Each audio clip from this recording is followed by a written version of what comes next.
الله الرحمن الرحيم قال النبي صلى الله عليه وسلم إن الغضب من الشيطان وإن الشيطان خلق من نار وإنما تطفأ النار بالماء فإذا غضب أحدكم فليتوضأ۔ حضور نبی کریم سرور دو عالم صلی اللہ علیہ وسلم نے ارشاد فرمایا، غصہ شیطان کی طرف سے ہوتا ہے اور شیطان کو آگ سے پیدا کیا گیا ہے اور آگ کو پانی کے ذریعے بجھایا جاتا ہے، لہٰذا جب تم میں سے کسی کو غصہ آئے تو اس کو چاہیے کہ وضو کر لے۔ یہ ابو داؤد شریف کی روایت ہے، حضرت عطیہ اس کے راوی ہیں۔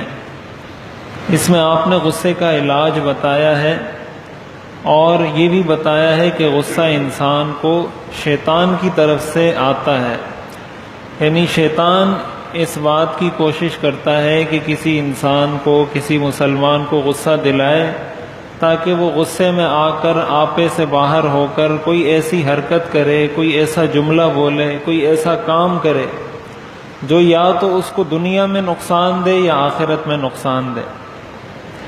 ایک تو یہ بات ہمیں اچھے طریقے سے سمجھنی چاہیے کہ شیطان انسان کا دشمن ہے اور اس کی دشمنی صرف آخرت سے متعلقہ کاموں میں نہیں ہے، یعنی شیطان صرف انسان کی آخرت خراب نہیں کرنا چاہتا بلکہ اس کی دنیا بھی خراب کرنا چاہتا ہے۔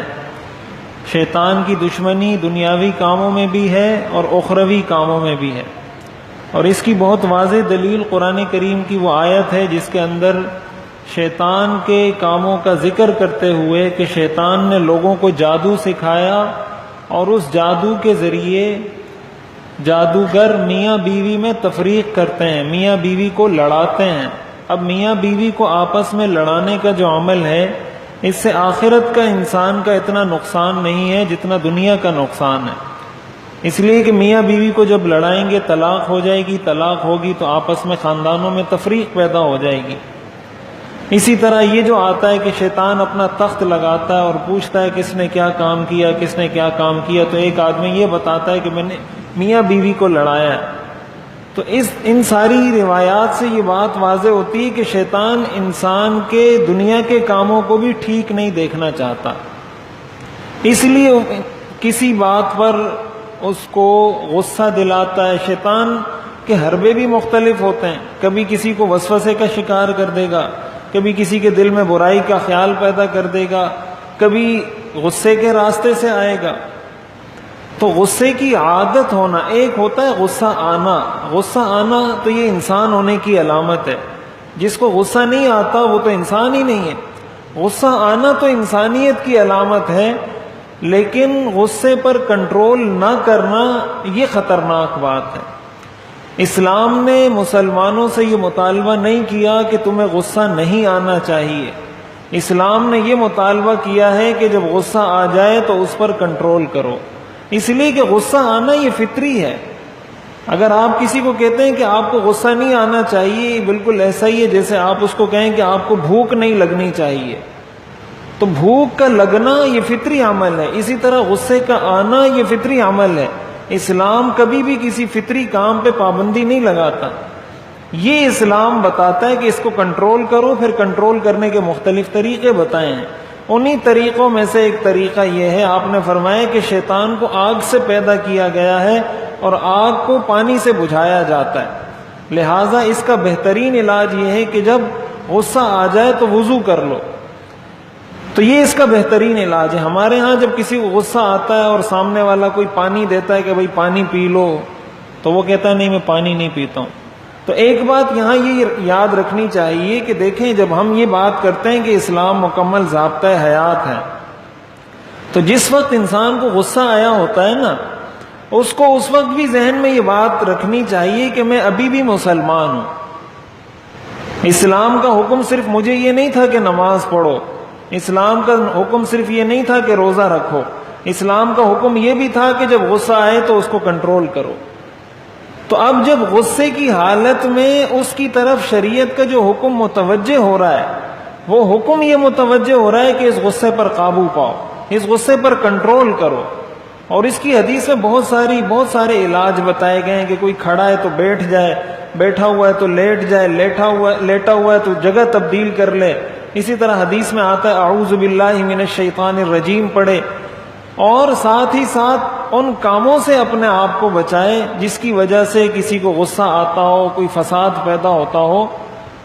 اور ایک بات اس معاملے میں یہ بھی یاد رکھنی چاہیے کہ غصہ عموماً انسان کو آتا ہے کمزور پر، اپنے سے طاقتور پر کسی کو غصہ نہیں آتا.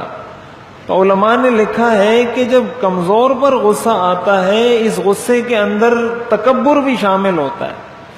یعنی کوئی ایسا آدمی گناہ کرتا ہے، کوئی ایسا آدمی غلطی کرتا ہے جس پر آپ کا بس نہیں چلتا، تو آپ اس کے لیے ہیلے بہانے تلاش کرتے ہیں کہ وہ بڑا آدمی ہے، اس نے یہ کیا ہوگا، اس کا یہ مقصد ہوگا، یہ ہوگا، فلاں ہوگا.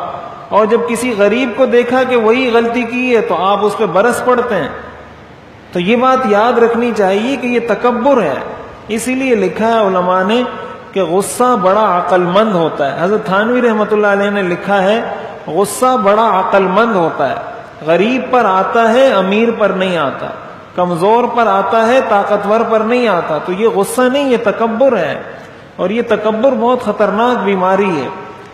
اور ظاہر ہے اس پر ایک مسلمان کو یہ کوشش کسی حق بات پر، جائز بات پر غصہ آئے یہ برا نہیں ہے. اور کبھی کبھی غصہ آئے اور انسان موقع کی مناسبت سے حکمت کے مطابق اگر اس غصے کو کہیں نکال بھی دے یہ بھی برا نہیں ہے. لیکن انسان کا مزاج یہ نہیں ہونا چاہیے جیسے بعض لوگوں کا مزاج ہوتا ہے، یہ انسان کا مزاج نہیں ہونا چاہیے کہ وہ بھڑک جائے. بات بات پر بھڑکنا یہ انسان کا مزاج نہیں ہے. حضرت ندوی رحمۃ اللہ علیہ نے لکھا ہے، مولانا سید ابو الحسن علی ندوی رحمۃ اللہ علیہ نے بڑی اچھی بات انہوں نے لکھی ہے. وہ کہہ رہے ہیں کہ ایک دفعہ میں جا رہا تھا تو یہ جو آئل کے ٹینکر ہوتے ہیں، جو پیٹرول کے اور اس طرح کے جو ٹینکر ہوتے ہیں، تو اس کے پیچھے لکھا ہوتا ہے ہائیلی انفلیمیبل، کہ یہ بہت جلدی شعلہ پکڑتے ہیں. لکھا ہوتا ہے نا خطرہ، اور نیچے کوئی ڈینجر لکھا ہوتا ہے، یہ لکھا ہوتا ہے کہ بہت جلدی آگ پکڑتے ہیں. تو حضرت ندوی رحمۃ اللہ علیہ نے لکھا ہے کہ جلدی آگ پکڑنا یہ پیٹرول کی صفت ہے، انسان کی صفت نہیں ہے. انسان ہے، پیٹرول نہیں ہے.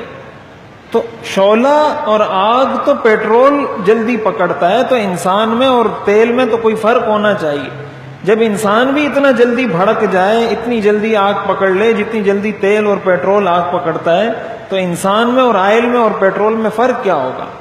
تو اس لیے یہ فرق ملحوظ رکھنا چاہیے. اور جب ایسی کوئی حالت ہو تو ان چیزوں پہ عمل کرنا چاہیے کہ انسان وضو کر لے، شیطان سے پناہ، اللہ کی پناہ میں آ جائے، جو جگہ ہے وہ جگہ تبدیل کر لے، ان اسباب کو ختم کر دے جن اسباب کی وجہ سے وہ غصہ آتا ہے.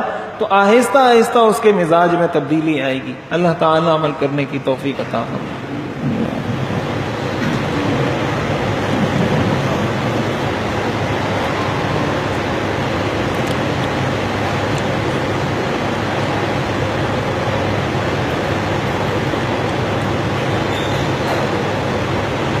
برحمتک یا ارحم الراحمین.